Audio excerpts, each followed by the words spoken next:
Имах ужасен ден в работата. Затова си казах, ще път да не избягам един маратон. Хей хора, елате с мен да се подготвим за полумаратон на Софийския маратон. Това е Съни, с който днес ще бягаме 10 км. Датата е 4 август, или с други думи казано 10 седмици преди началото на маратона. Тази година съм тичал 6 до 10 пъти общо, така че това е нов чалендж. Но, we got it. Между другото, днеска бележим 6 месеца, откакто спрях цигарите, спрях всичко и почнах да тренирам всеки ден, така че днеска е много специален ден. Аре, let's go, we have 10 weeks to go. Плановете ни се промениха. Apparently ще тичаме 12 км и половина. Аре па да видим, лекичко го почваме. Пък да видим докъде ще стигна. Катуш. И ще ги избутаме, бе, батко, ей го! Нали Съни? Айде! Дъното. 4 и половина и обърнахме, защото си загубих ключовете. Просто са ми паднали от джоба някъде по пътя. Сега сме на кое да ги търсим. Кефта дрънка. Но знаете ли кое не е дрънка? Ключовете в джобовете ми. Мега зле. Дъжда доста засили.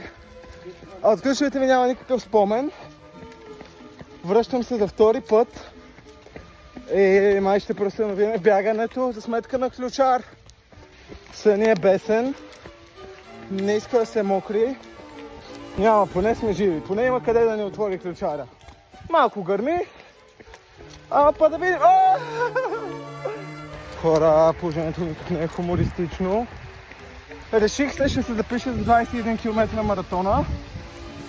И излезнах да тренирам. Викам сега, ще изтичаме едни 12 и половина. Няма да ги изтичаме. Така. Дъжда се засили мега много.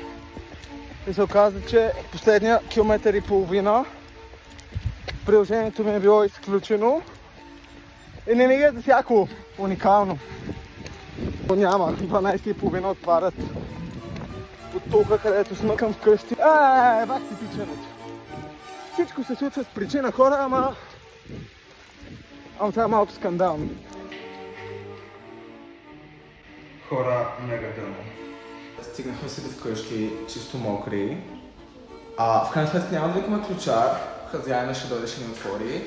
12,5 заминах, както ви казах. С пропуснатия от приложението километър и половина. Избягахме 8. Дано се струваше. Ако не го победиме този маратон, просто